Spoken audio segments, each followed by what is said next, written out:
Hello everyone. आज फिर हम एक नया सीडीपी का टॉपिक करेंगे और वो टॉपिक है हमारा ऑब्जर्वेशन यानी प्रेक्षण। देखिए, हमारे मेथड्स होते हैं एजुकेशनल साइकोलॉजी में, यानी तरीके होते हैं जिससे हम जो है बच्चे की डेवलपमेंट या नई नई चीज़ों के बारे में, नए एक्सपेरिमेंट, नए नए साइकोलॉजिकल टॉपिक्स की स्टडी करते हैं। तो उनमें से ही एक मेथड है भाई, वो है ऑब्जर्वेशन का यानी प्रेक्षण का। अब देखिए, ये ऑब्जर्वेशन जो है ना, वो ऐसा नहीं है कि वो साइकोलॉजी या फिर आप जो है इसी में पढ़ेंगे। आप नॉर्मल लाइफ में भी चीज़ों को ऑब्जर्व करते हैं, देखते हैं, ऑब्जर्व करते हैं, ध्यान देते हैं। आपने ऑब्जर्व करते हैं किसी को कि आज इसने तो ये ड्रेस पहनी है, ये इस पे ये रंग अच्छा लगता है, मुझ पे ये अच्छा लगता है। तो ये सब क्या है? ये सब ऑब्जर्वेशन है, प्रेक्षण है। अब बस यही है कि हमारी जो एजुकेशनल साइकोलॉजी है उसमें वो थोड़ा और अच्छे तरीके से हम बच्चे के कॉन्सेप्ट्स को पढ़ते हैं, ग्रोथ को, डेवलपमेंट को। और नॉर्मल लाइफ में हम लोगों की ज्यादा ही ऑब्जर्वेशन कोई रखता है, जैसे कि कोई अपने आस पड़ोसी को ऑब्जर्व करता रहता है कि इतने बजे आया, इतने बजे गया, वो वैसा हो जाता है। तो मगर हमें तो यहाँ पे एजुकेशनल साइकोलॉजी के टर्म्स में देखना है, तो चलिए उस नजर से फोकस करके शुरू करते हैं। पहला है कि ये बड़ी ओल्डेस्ट टेक्निक है। लोग एक दूसरे को देखते आए ही हैं, ऑब्जर्व करते हैं, एक दूसरे को प्रेक्षण करते ही हैं।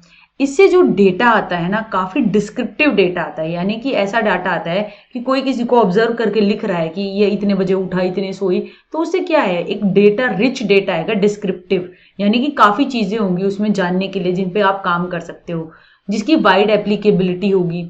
ये एक इनडायरेक्ट अप्रोच है मेंटल प्रोसेसेस को स्टडी करने की। आपके दिमाग में क्या हो रहा है, तो वो एक ऑब्जर्वर, मैं दूर बैठी हूं, मैं देख रही हूं कि मेरी क्लास के बच्चे जो हैं वो पेपर कर रहे हैं, ठीक है, और मैं देख रही हूँ ये बच्चा जो है ये परेशान हो रहा है, कंफ्यूज हो रहा है। तो मैं सिर्फ ऑब्जर्व कर रही हूँ और स्टडी कर रही हूँ कि कंफ्यूज हो रहा है। मैंने उसकी उस पोजीशन को देखते हुए कहा कि हाँ, ये कंफ्यूजन में है। तो मैं इनडायरेक्ट अप्रोच से स्टडी कर रही हूँ उसके मेंटल प्रोसेसेस को, यानी कि ये इस शायद इसे सवाल नहीं आ रहा होगा, शायद इसकी कोई परेशानी है। तो वो इनडायरेक्ट अप्रोच है ना। डायरेक्ट तो मैं उससे नहीं बोल रही कि भाई क्यों परेशान है, क्या है, वो तो मैंने नहीं किया, मैंने दूर से किया, तो वो इनडायरेक्ट ऑब्जर्वेशन है। तो वो आप स्टडी कर रहे हो उसके मेंटल प्रोसेसेस की। अब देखते हैं हमारे फीचर्स क्या होते हैं ऑब्जर्वेशन के। देखिए, आप सेलेक्ट करते हैं कोई भी यूनिट आपको, जिसको आपको स्टडी करना होता है, तो आप उससे पहले उसका एक सिलेक्शन करते हैं। आप रिकॉर्डिंग करते हैं कि आपको क्या आप रिकॉर्ड करना चाहते हैं। क्या आप बच्चे की टॉक को देख रहे हैं कि खेलते हुए बच्चे आपस में क्या बात कर रहे हैं, तो आप सिर्फ वो बातों को रिकॉर्ड करेंगे। एनालिसिस करते हैं, जो भी आपके पास डेटा निकल कर आप लाते हैं उसको आप पूरा एनालिसिस करते हैं। उसके बाद आप इंटरप्रेट करते हैं अपनी फाइंडिंग्स को कि क्या क्या आया, क्या सही है। बच्चे आपस में बात करते हुए तू से बात कर रहे हैं, और क्या बच्चा ईगो सेंट्रिक बात कर रहा है, यानी आप आत्म केंद्रित व्यवहार शो कर रहा है खेलते हुए। तो वो सारी चीजें आप करेंगे। तो ऑब्जर्वेशन में सिलेक्शन होती है एक यूनिट की, रिकॉर्डिंग होती है, एनालिसिस होता है, और फिर इंटरप्रिटेशंस आती है, यानी फाइंडिंग्स आती है। अब हमारी डिफरेंट टाइप्स की ऑब्जर्वेशन होती है। पहली होती है हमारी नेचुरलिस्टिक ऑब्जर्वेशन। देखिए, आपने देखा होगा जैसे कि नेशनल ज्योग्राफिक में आपने देखे हैं जो प्रकृतिवादी होते हैं, यानी कि जो डिस्कवरी चैनल पे भी आपने देखा होगा, जो कैमरामैन होते हैं वो क्या करते हैं, वो प्रकृतिवादी प्रेक्षण करते हैं। यानी कि प्रकृति में ऐसी जगह पे जहाँ पक्षी पशु हैं, तो उनके ही वातावरण में जाकर दूर बैठ के अपने कैमरे से रिकॉर्ड करते रहते हैं, यानी पशु क्या कर रहे हैं, उड़ रहे हैं या जो भी कर रहे हैं। तो वो जो ऑब्जर्वेशन है ना, वो कहलाती है आपकी नेचुरलिस्टिक ऑब्जर्वेशन। इसके अंदर आप कोई भी व्यवहार जो होता है ना, उसको वहीं पे देखते हैं जहां पे वो नॉर्मली अकर हो रहा है। आप देखिए कि आपको एक देखना है कि टीचर और स्टूडेंट की कैसी इंटरेक्शन होती है। तो आप क्या करेंगे, सबसे अच्छी जगह कहाँ है ये ऑब्जर्वेशन करने की, वो है स्कूल। तो आप स्कूल में जाके करेंगे ना। आप ऐसा तो नहीं है कि आप स्टूडेंट और टीचर की इंटरेक्शन को आप किसी ट्यूशन वाली स्पॉट पे जाके कर रहे हैं और फिर उस फाइंडिंग्स को आप कह रहे हैं कि हाँ, ये तो सभी जगह ऐसा होता है, इस उम्र के बच्चे ऐसा ही करते हैं। तो वो एक सही प्लेस नहीं है ना। स्कूल एक बेटर प्लेस है। ऐसे ही नेचुरलिस्टिक ऑब्जर्वेशन में आप जंगल, और अगर आपको पशुओं का या पक्षियों का करना, तो एक जंगल एक बेटर प्लेस है। तो नेचुरलिस्टिक ऑब्जर्वेशन ज्यादातर यूज होती है एनिमल बिहेवियर को स्टडी करने के लिए, जानवरों के बारे में, जैसे मैंने आपको बताया। अब इसके फायदे क्या हैं, देखिए, डायरेक्ट ऑब्जर्वेशन है, आप डायरेक्ट देख रहे हैं कि शेर जो है वो हमला कर रहा है हिरन पे, ठीक है ना, वो डायरेक्ट देख रहे हैं ना, आप देख रहे हैं कि टीचर स्टूडेंट के साथ क्या बोल रही है, डायरेक्ट देख लिया आपने। इससे नए आइडियाज जनरेट होते हैं क्योंकि आप डायरेक्ट देख रहे हैं, एक रिच डाटा मिल रहा है कि स्टूडेंट टीचर इंटरेक्शन कैसे हो रही है, तो नए आइडिया है। स्टडी करते हैं आप पूरी सिचुएशन को करते हैं और उसके अंदर आप ज्यादा जानकारी लेने की कोशिश करते हैं। शेर ने हमला किया तो क्यों किया, क्या भूखा था या कितने जानवर थे वहां पे, तो वो सारा एक आइडिया मिल जाता है क्योंकि आप उसी जगह पे चले गए जहां पे ये सारा काम हो रहा था। अब इसका डिसएडवांटेज क्या है, यानी कि कमियां क्या है। पहला है, ये पॉसिबल नहीं है कि आप सभी तरीके के व्यवहारों को स्टडी कर सकें। अब ये है कि टीचर स्टूडेंट इंटरेक्शन हो रही है मगर आप आके वहां बैठ के ऑब्जर्वर बैठ गए, तो क्या वो वैसी ही हो रही है, वो तो चेंज हो जाएगी, क्या उनका व्यवहार अलग होने लगा है, तो वो एक डिफेक्ट है। डिफरेंट ऑब्जर्वेशंस, यानी कि अलग अलग ऑब्जर्वर जो है, मैं ऑब्जर्वेशन कर रही हूँ किसी चीज की या फिर कोई और कर रहा है, तो उनके डिफरेंट कंक्लूजन्स हो सकते हैं, ठीक है। कई इंस्टेंसेस व्यवहार के बार बार रिपीट नहीं होते। आपने देखा होगा ना कि कई रिकॉर्डिंग जो है वो बड़ी हिट हो जाती हैं नेशनल ज्योग्राफी पे कि शेर ने ऐसा किया, या कुछ बड़ी खास फोटोज जो होती हैं वो फेमस हो जाती हैं।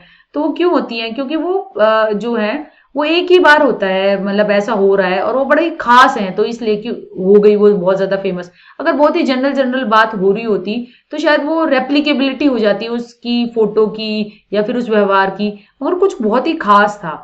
अब वो बहुत ही खास बहुत ही कम बार हो रहा है तो इसलिए वो खास बन रहा है। तो इसलिए ये है कि कुछ व्यवहार इंस्टेंसेस व्यवहार के वो अपने आप को रिपीट नहीं कर पाते, तो इसलिए वो वाली चीज तो खास बन गई, तो उसने पॉजिटिव तरीके से उस चीज का फायदा उठा लिया। मगर नेगेटिव क्या है कि बार बार नहीं हो पाना, तो उस चीज को हम एक कंक्लूजन तो नहीं बना सकते ना, हम कह तो नहीं सकते कि हर बार ही ऐसा होगा, तो वो एक डिसएडवांटेज है।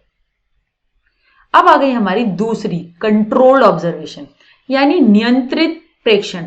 ये होता है भाई आपकी साइंस की लैब्स में जो आप करते हैं, ठीक है।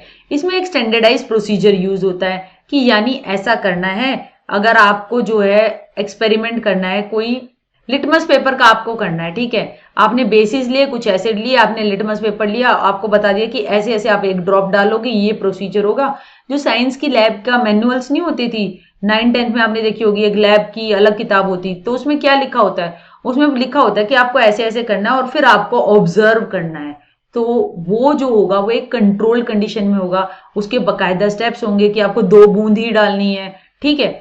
क्लियर और एक्सप्लिसिट डिसीजंस होंगे, यानी आपको पता है कि आपको क्या करना है, व्हाट क्या करना है, हाउ कैसे करना है और कब ऑब्जर्व करना है। अगर आपने जैसे कि सीड जर्मिनेशन का एक्सपेरिमेंट बच्चों को काफी करवाते हैं कि राजमा जो है वो रुई पे उगानी है, तो क्या करेंगे, कंट्रोल ऑब्जर्वेशन ये होगी कि आपने एक रुई ली, पहले दिन आपने जो है राजमा रखी, दूसरे दिन थोड़ा सा पानी डाला और रोज जो है आप देख रहे हैं पौधे, उस बीज के आप चित्र बना रहे हैं, तो वो क्या है, वो एक कंट्रोल्ड ऑब्जर्वेशन है। यानी कि आपने एक नियंत्रित प्रेक्षण किया है, आपने कंडीशन जो है वो कंट्रोल करके उसमें ऑब्जर्व करने की कोशिश की है।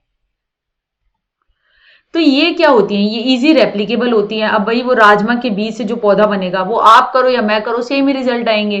कंट्रोल है आपका वेरिएबल्स के ऊपर कि आपने जो है वेरिएबल कंट्रोल कर लिए, इसमें कि ज्यादा इन्फ्लुएंस नहीं हो रहा किसी का, कम टाइम कंज्यूमिंग है क्योंकि प्रोसीजर बिल्कुल इसका सेट है। मगर इसका एक डिसएडवांटेज है, वो है ऑब्जर्वर इफेक्ट।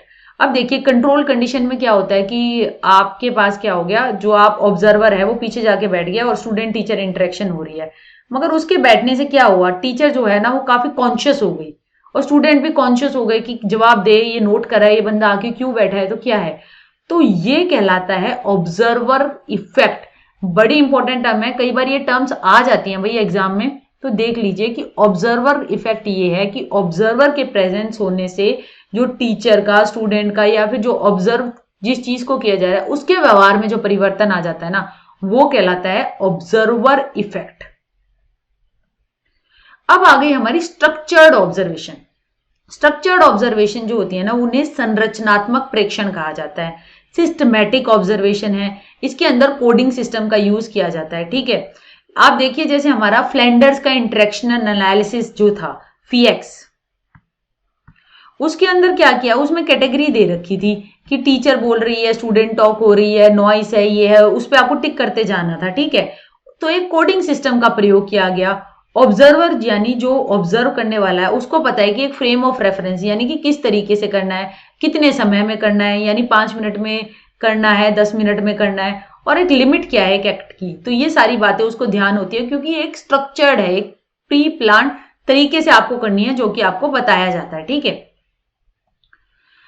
इसमें क्या है एडवांटेज कि इसमें ग्रेटेस्ट कंट्रोल होता है सैंपलिंग का, आप एरर्स को मेजर कर सकते हो। ठीक है, आप स्ट्रॉन्गर जनरलाइजेशंस देते हो और जिनकी जो होती है ना काफी वैलिड होती हैं, यानी कि आपने जो वैलिडिटी है, वैधता, आप वही मापते हो जो कि आप मापने के लिए बैठे हो। ठीक है, इसका डिसएडवांटेज क्या है, लैंग्वेज बैरियर हो सकता है।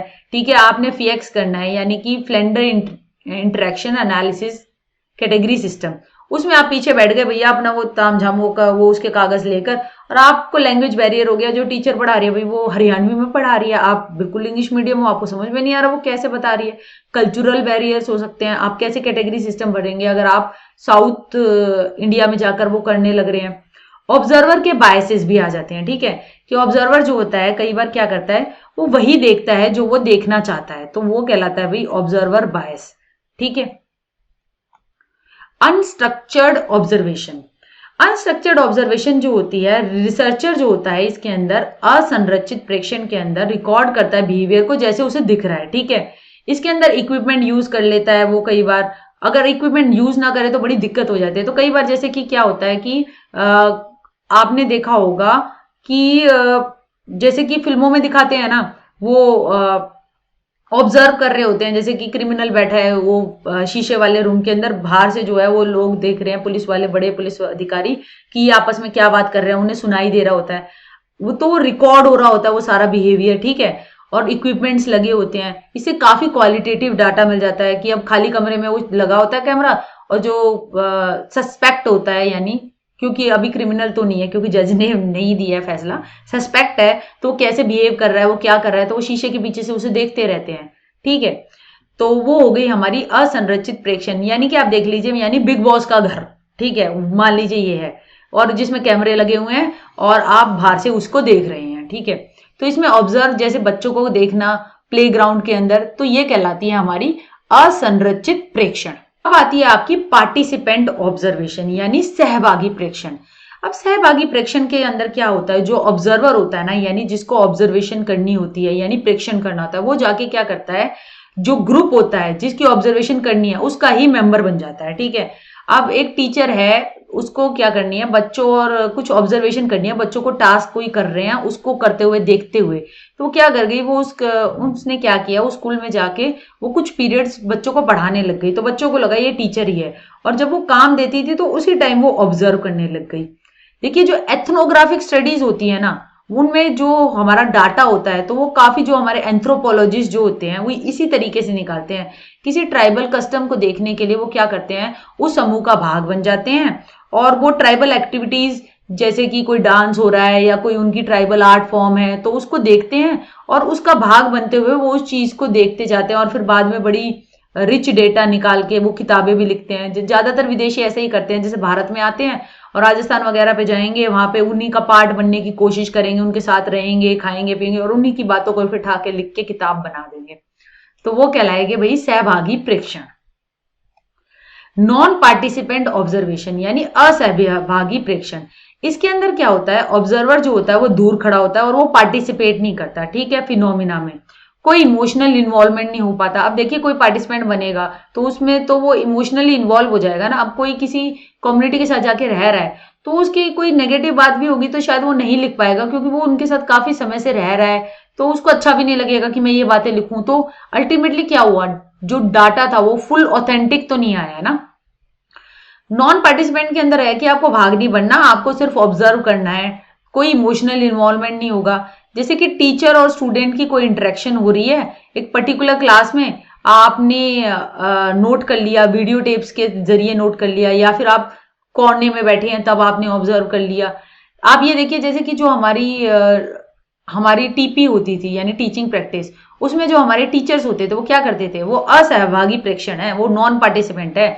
आपने पढ़ा रहे हो, आप बच्चों को देख रहे हैं, बच्चे पढ़ रहे हैं और वो चुपचाप पीछे बैठ के देखते हैं, आपकी कॉपी रखी होती है, उसमें कमेंट्स लिख के चले जाते हैं। उन्होंने पार्टिसिपेट नहीं किया, उन्होंने उस टाइम नहीं बोला कि भाई ये तो बहुत अच्छा पढ़ा रहा है या फिर भाई ये गलत पढ़ा रहा है, वो उसमें पार्टिसिपेशन नहीं करते। वो सिर्फ आते हैं, देखते हैं और अपनी फाइंडिंग जो उन्हें लग रहा होता है कि लेसन प्लान कैसे डिलीवर हो रहा है, अच्छा हो रहा है या क्या नहीं हो रहा, उसके बारे में लिख कर चले जाते हैं। तो वो क्या है? वो है नॉन पार्टिसिपेंट ऑब्जर्वर्स। अब देखिए, एक गुड ऑब्जर्वेशन आपको करनी है, ठीक है, उसके लिए क्या चाहिए? एक प्रॉपर प्लानिंग होनी चाहिए। ऑब्जर्वेशन क्या, किसी भी चीज में लाइफ में आपको बढ़िया करना है तो आपको प्लानिंग अच्छी करनी पड़ेगी, उसका अच्छी तरीके से एग्जीक्यूशन होना चाहिए। जो आपने प्लान किया वो अच्छी तरीके से, आप प्लान ही बनाते रह गए और आपने को कार्यान्वित ही नहीं किया तो फायदा क्या है? अच्छी रिकॉर्डिंग होनी चाहिए ड्यूरिंग, आप जैसे जो है ऑब्जर्वेशन कर रहे हैं, आप साथ के साथ रिकॉर्ड कर रहे हैं, कैमरे लगे हुए हैं, या फिर आपने बाद में अपना सारा डाटा कंसोलिडेट करके वो लिखा। और एंड में आपका इंटरप्रिटेशन बहुत जरूरी है, यानी कि इस ऑब्जर्वेशंस के बाद आपने उससे क्या निकाला। देखिए, जो पियाजे जो थे ना, उन्होंने क्या किया था? ऑब्जर्वेशन ही तो की थी अपने बच्चों की, अपने 3 बालकों को देखा, वो कैसे कैसे उनकी कॉग्निटिव डेवलपमेंट हो रही है, वो कैसे कैसे टास्क कर रहे हैं, सब क्या एक जैसा कर रहे हैं, उनको ऑब्जर्वेशंस करते हुए उन्होंने अपनी किताबें लिख दी। और आज देखिए कितने फेमस है, हम सब कितना पढ़ते हैं उनके। क्या क्या डिवाइस यूज होती है ऑब्जर्वेशन में? देखिए, चेकलिस्ट होती है, यानी कि राइट मारना नहीं होता, हाँ ये है ये है ये है, ऐसे राइट जो मारते हैं वो होते हैं चेकलिस्ट। अब रेटिंग स्केल्स क्या होती है? रेटिंग होती है यानी कि अनफेवरेबल से लेकर मोस्ट फेवरेबल। मुझे पियर्स का साबुन पसंद है, अब क्या होगा? इसको नंबर दिए जाएंगे 0 से लेकर 5 तक, बिल्कुल भी नहीं, 1 यानी बेकार सा, यानी 2 ठीक ठीक, 3 अच्छा, 4 बहुत अच्छा, 5 एक्सीलेंट। तो इस तरीके से जो होता है वो कहलाता है आपका रेटिंग स्केल्स। स्कोर के कार्ड्स होते हैं, आप स्कोर देते हो, आप नंबर दे देते हो, ठीक है। ब्लैंक फॉर्म होते हैं टैलिंग करने के लिए फ्रीक्वेंसी की, ये बिहेवियर इतनी बार हुआ तो आप टैली मार्क मारते रहते हो। इलेक्ट्रॉनिक मीडिया का यूज कर सकते हैं, कैमरे लगे होते हैं या रिकॉर्डिंग्स हो रही होती है, तो ये आप डिवाइसेस यूज कर सकते हो ऑब्जर्वेशन में यानी प्रेक्षण में। अब सजेशंस क्या है इंप्रूवमेंट करने के लिए? ऑब्जर्वेशन कैसे इंप्रूव कर सकते हो? ज्यादा से ज्यादा मैकेनिकल डिवाइस यूज कर लो, भाई कैमरे वगैरह लगे होंगे, आपने कुछ ऑब्जर्व किया और उसके बाद आप उसे भूल गए या आपने लिखा नहीं या मिस हो गया, वो चांस कम हो जाएगा, क्योंकि रिकॉर्डेड पड़ा होगा तो आप अच्छी तरीके से उसे बाद में देख सकते हैं। जैसे कि आप जो है, मेरी अगर वीडियो रिकॉर्डेड पड़ी होगी यूट्यूब पे तो आप उसे बार बार देख सकते हैं, ऑब्जर्व कर सकते हैं कि मैम क्या पढ़ा रही हैं, कैसे। तो वो एक मैकेनिकल डिवाइस, यानी कि लैपटॉप और कैमरा और यूट्यूब एक माध्यम बनाना रिकॉर्ड करने के लिए, ऑब्जर्वेशंस के लिए। डेफिनेट ऑब्जेक्टिव्स होने चाहिए, यानी कि आपको जो ऑब्जर्व करना है आप फोकस्ड होने चाहिए, ये नहीं कि आप ये भी करने लगे वो भी करने लगे और जो जिस स्टडी को करने गए थे वो पीछे ही रह गई। एक शेड्यूल होना चाहिए, यानी कि एक ऐसे मैं पहले करूंगी फिर ये करूंगी फिर ये, और प्रॉपर ट्रेनिंग होनी चाहिए। ट्रेनिंग बहुत ही जरूरी है, क्योंकि देखिए हम सब ऑब्जर्वर्स तो हैं ही, मगर हम साइकोलॉजिकल या फिर कोई भी रिसर्च करते हैं ना, तो उसमें ट्रेनिंग बहुत ही जरूरी महत्वपूर्ण रोल निभाती है, क्योंकि वो आपको एक तरीके से टूल्स के बारे में बताती है, रेटिंग स्केल्स जैसे मैंने बताया उनके बारे में आपको इक्विप करती है, मैकेनिकल डिवाइस कैसे यूज करनी है उनके बारे में बताती है, और आपको बताती है कि और लोगों ने इसी फील्ड में जो शोध किया है तो वो कैसे किया है। तो ट्रेनिंग आपको एक तरीके से बिल्कुल तैयार करती है, अच्छा ऑब्जर्वर बनाती है, ठीक है। सिर्फ बाहर गली में खड़े होकर कि ये इतने बजे आया या इतने नहीं आया, तो उस ऑब्जर्वेशन से ऊपर उठाकर आप फिनोमिनास को देखने लग जाते हैं, यानी कि महत्वपूर्ण बिंदुओं को नोट करते हैं, तो जो कि आपके एक तरीके से ज्ञान में, नॉलेज में ऐड करेगी, उन पे ध्यान देते हैं। अब मेरिट्स क्या है ऑब्जर्वेशन मेथड के? देखिए, नेचुरल है, फ्लेक्सिबल है और इकोनॉमिक ऑफ टाइम भी है, ठीक है। रिजल्ट जो है वो रिलायबल आते हैं, यानी कि आपने ऑब्जर्व किया तो वो रिलायबल है, आपने ऐसा आप फेक नहीं मार रहे, और वेरीफाई कर सकते हैं आप। पर्टिकुलरली स्टडी है डेवलपमेंट कैरेक्टरिस्टिक्स के लिए, यानी कि बच्चे का जो विकास हो रहा है ना, उसमें काफी ऑब्जर्वेशन एक बड़ा इंपॉर्टेंट टूल है डाटा कलेक्ट करने के लिए। जैसे मैंने पियाजे का बताया कैसे उसने कॉग्निटिव डेवलपमेंट के बारे में डेटा कलेक्ट किया। बच्चों की हैबिट देखने के लिए आप ऑब्जर्वेशन कर सकते हो कि बच्चे की क्या गंदी आदत तो नहीं, अंगूठा चूसने की जैसे, या इंटरेस्ट क्या है, और बच्चे के पर्सनैलिटी ट्रेट्स को देख सकते हो कि क्या बच्चा कौन सा कोई आउटगोइंग है या फिर कोई रिजर्व तरीके से चुपचाप रहता है। क्लिनिकल साइकोलॉजिस्ट के लिए बड़ा इंपॉर्टेंट है ऑब्जर्वेशन, क्योंकि वो देखते हैं कि ऑब्जर्व करते हैं ना वो अपने क्लाइंट का कि उसे क्या दिक्कत आ रही है, वो कैसे परिस्थितियों में कैसा बिहेव करता है, क्या शो करता है। एक लिटिल ट्रेनिंग के साथ सब टीचर जो है इसे यूज कर सकती हैं ऑब्जर्वेशन मेथड को।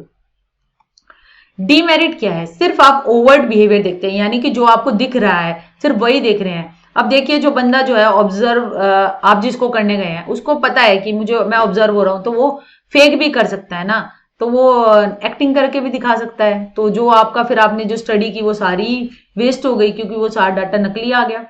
सैम्पलिंग एरर हो सकता है कि आपने जो सिचुएशन सेलेक्ट की, आपको लगा कि ये ऑब्जर्वेशन यहाँ पे करूं, इस स्कूल में करूं, ये बढ़िया होगा, मगर बाय चांस आपने क्या किया, सिर्फ लड़कियों का स्कूल सेलेक्ट कर लिया और आपने फाइंडिंग्स दे दी उस उम्र के लड़के लड़कियों दोनों के लिए। तो भाई ये तो गलत एरर हो गया ना। आपने लड़कियों पे करके आप वही शोध लड़कों पे अपनी फाइंडिंग्स को कैसे जनरलाइज कर सकते हो। तो जब आप सिचुएशन सेलेक्ट करें या सैंपल सेलेक्ट करें तो आपको सैम्पलिंग एरर से बचना चाहिए। ऑब्जर्वर का बायस हो सकता है। देखिए कई बार कोई स्टडी करने जाता है तो वो ऑब्जर्वर है, वो सब्जेक्टिव है, वो अपनी उसकी थॉट है, वो अपने विचार है। तो क्या करेगा वो, अगर कोई ये देखता है कि अब देखिए कोई ऑब्जर्वर है वो रूढ़िवादी है, ठीक है, वो जेंडर बायस करता है, वो सोचता है कि लड़कों को होम साइंस वगैरह नहीं लेनी चाहिए, ठीक है। अब उसको कहा गया कि आपको होम साइंस की क्लास में ऑब्जर्वेशंस करनी है कि कैसे कुकिंग हो रही है, क्या हो रहा है। वहां पे कुछ लड़के जो हैं वो कुकिंग कर रहे हैं। अब ऑब्जर्वर खुद बायस्ड है, वो खुद जेंडर स्टीरियोटाइप बिहेवियर समझता है कि लड़कों को ये काम नहीं करना चाहिए। तो वो जो फाइंडिंग्स देखेगा ना, वो लिखेगा जब, तो वो उस तरीके के देगा कि ये लड़के क्यों कर रहे हैं या फिर ऐसा जरूरी नहीं था। तो उसके खुद के बायस, खुद की सब्जेक्टिविटी उसकी ऑब्जर्वेशन को कैसे इन्फ्लुएंस करेगी, वो कहलाता है भाई ऑब्जर्वर बायस। और एक जो ऑब्जर्वेशन होती है ना, वो एक proper cause and effect relationship नहीं बना पाती जैसे कि एक्सपेरिमेंट बना पाते हैं। देखिए एक प्रयोग होते हैं, उसमें आप एक कंट्रोल भी लेते हैं और एक को आप वेरिएबल को मैनिपुलेट करते रहते हैं, इंडिपेंडेंट वेरिएबल को, और उसके इफेक्ट को देखते हैं डिपेंडेंट वेरिएबल पे। तो वो एक कॉज यानी कार्यकारिणी संबंध बनाते हैं, वो सिर्फ एक्सपेरिमेंट बनाता है। ऑब्जर्वेशन तो आपने देखा और आप उसके बारे में लिख रहे हैं, तो वो बिल्कुल आप ये नहीं बता सकते कि इस चीज का ये यही कारण है। तो वो एक एस्टैब्लिश नहीं कर पाता observation method. So thank you very much. उम्मीद करती हूँ कि ऑब्जर्वेशन मेथड के बारे में आपकी समझ अच्छी तरह इस वीडियो में बनी होगी। Thank you. जय हिंद।